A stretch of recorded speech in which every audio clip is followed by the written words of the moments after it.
স্বামী বিবেকানন্দ স্কলারশিপের ID password ভুলে গেলে তা কীভাবে ফরগেট করবেন, কারণ আইডি পাসওয়ার্ড ছাড়া হচ্ছে লগ ইন করা যাবে না, আর লগ ইন না করলে রেনুয়েল করা যাবে না। তো রেনুয়েলের ক্ষেত্রে হচ্ছে আইডি পাসওয়ার্ড অবশ্যই প্রয়োজন, তাহলে লগ ইন করতে পারবেন এবং সেখানে গিয়ে হচ্ছে রেনুয়েল করতে পারবেন।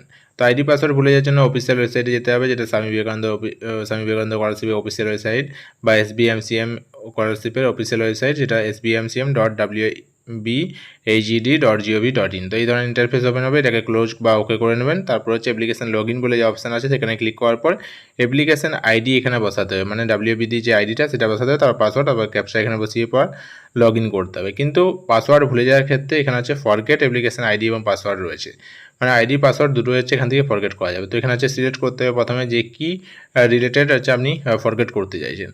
তো এই ক্ষেত্রে হচ্ছে যদি কেউ হচ্ছে আইডি পাসওয়ার্ড ভুলে যায়, তো এই ক্ষেত্রে মেসেজ একটাই শো করবে যেখানে ইউজার নেম এবং পাসওয়ার্ড হচ্ছে ভুল, মানে ক্রাইটেরিয়া ম্যাচ করছে না। তো সেক্ষেত্রে হচ্ছে এখানে প্রথমে দেখে নিতে হবে আইডিটা ঠিক আছে কিনা। প্রথমে হচ্ছে পাসওয়ার্ডটা ফরগেট করে নিতে হবে, ফরগেট করে সেই পাসওয়ার্ডটা এখানে বসাতে হবে। তারপরে পাসওয়ার্ড যদি ম্যাচ করে যায় এবং পাসওয়ার্ড দেওয়ার পরেও যদি দেখা যায় যে রং ইনফরমেশন, তাহলে আইডিটাকেও ফরগেট করে নিতে হবে। বা আইডিটা যদি কোনো কপি থাকে তাহলে সেক্ষেত্রে পাসওয়ার্ডটাও ফরগেট করলেই হবে। তো এখানে পাসওয়ার্ডে ক্লিক করার পর এখানে নেক্সট স্টেপে আসবে, যেখানে হচ্ছে রেনুয়েল অপশানে ক্লিক করতে হবে। অ্যাপ্লিক্যান্ট যে টাইপ বলে অপশানটা আছে সেখানে হচ্ছে রেনুয়েল যে অপশানটা আছে এখানে রেনুয়েল অপশানের উপরে ক্লিক করতে হবে, যেটা হচ্ছে মেয়েদের ক্ষেত্রে বা ছেলেদের ক্ষেত্রে এখানে হচ্ছে এই অপশানে ক্লিক করতে হবে। তারপরে অ্যাপ্লিকেশন আইডিটা যেটা WB দিয়ে, তো সেটা এখানে বসাতে হবে। তো কন্যাশ্রীর ক্ষেত্রে হয়তো আইডিটা আলাদা হতে পারে, WB দিয়ে নাও হতে পারে। তো সেক্ষেত্রে আপনারা সেটা যে আছে সেটা এখানে বসাতে হবে, অ্যাপ্লিকেশন আইডি যেটা ফর্ম ফিল আপ করার সময় পাওয়া যায়। তারপর এখানে মোবাইল নাম্বার বসাতে হবে, মোবাইল নাম্বার বসানোর পর এবং ক্যাপচা কোড বসানোর পর প্রসিড অপশানের উপরে ক্লিক করতে হবে। তো মোবাইল নাম্বারটা বসাতে হবে যে নাম্বারটা দিয়ে রেজিস্ট্রেশন করা ছিল, এবং নিচে যে ক্যাপচা কোড বা সিকিউরিটি কোড ওটা হচ্ছে বসাতে হবে সেম টু দেখে ওখানে।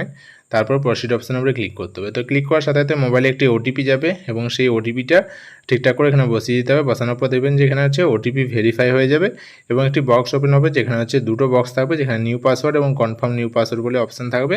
নিচে ক্যাপচা কোড দেওয়ার পর রিসেট পাসওয়ার্ডে ক্লিক করতে হবে। তো যে নিউ পাসওয়ার্ড ফরম্যাটটা সেটা হচ্ছে ক্যাপিটাল স্মল লেটার এবং নাম্বার আর স্পেশাল কি দিয়ে বানাতে হবে, এবং একটা স্ট্রং পাসওয়ার্ড ওখানে গ্রিন সাইন আসবে। তারপর কনফার্ম পাসওয়ার্ডে ক্লিক করলে পাসওয়ার্ড ম্যাচেট আসবে।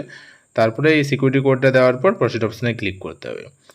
তো প্রসিড অপশানে ক্লিক করার পর মানে রিসেট পাসওয়ার্ডে ক্লিক করার পর এখানে পাসওয়ার্ড ম্যাচ থাকবে। তারপর রিসেট পাসওয়ার্ডে ক্লিক করার পর দেখা যাবে password has been successful update, অর্থাৎ পাসওয়ার্ডটা এখানে চেঞ্জ হয়ে গেছে। এরপর হচ্ছে অ্যাপ্লিক্যান্ট লগ ইনে গিয়ে আবারও সেই আইডিটা দিতে হবে যেটা দিয়ে ফরগেট করা হলো, সেই আইডিটা দিতে হবে এবং পাসওয়ার্ডের জায়গাতে নতুন যে পাসওয়ার্ডটা বসানো হলো সেই পাসওয়ার্ডটা দিয়ে এবং সিকিউরিটি কোডটা দিয়ে এখানে হচ্ছে লগ ইন অপশানের উপরে ক্লিক করতে হবে। তো লগ ইন অপশানের উপরে ক্লিক করলে এখানে যদি পাসওয়ার্ড আইডি ম্যাচ করে যায় তাহলে হচ্ছে লগ ইন হয়ে যাবে। এবং লগ ইন হয়ে যাওয়ার পর ভিতরে গিয়ে হচ্ছে রেনুয়েল করা যাবে। প্রথমে একটা পপআপ আসবে যেখানে কী চেঞ্জ করা যাবে সেগুলো দেখা যাবে, যেটা নিয়ে আগের ভিডিওতে আলোচনা করা হয়েছে, যেখানে পুরো ডিটেলস বলা হয়েছে যে কীভাবে রেনুয়েল করা যায়। তাও এখানে একটু বলে রাখি, যেখানে হচ্ছে এই ধরনের ড্যাশবোর্ডটা ওপেন হলে এখানে হচ্ছে পুরো ব্ল্যাঙ্ক আসবে এখানে ডেটগুলো। এরপরে এই সাইডে যেটা রয়েছে অ্যাপ্লিকেশন ডিটেলস, এখানে এডিট রেনুয়েল অ্যাপ্লিকেশনের উপরে ক্লিক করে এখান থেকে অ্যাপ্লিকেশন ফর্মটাকে রেনুয়েলের জন্য এডিট করতে হবে। তো এই প্রসেস, তো এটা নিয়ে পুরো ভিডিও বানানো আছে, আগের ভিডিওটা পারলে দেখে নিতে পারেন। আগের ভিডিওর লিঙ্ক আমি ডেসক্রিপশানের নিচে দিয়ে দেবো, সেটা অবশ্যই পুরো এই ভিডিওটি দেখার পর সেই ভিডিওটি অবশ্যই দেখবেন যারা রেনুয়েল করতে চাইছেন, ফলে সেখানে কোনো রকম প্রবলেম হবে না। তো এই ধরনের ভিডিও পাওয়ার জন্য অবশ্যই চ্যানেলটিকে সাবস্ক্রাইব করে রাখুন।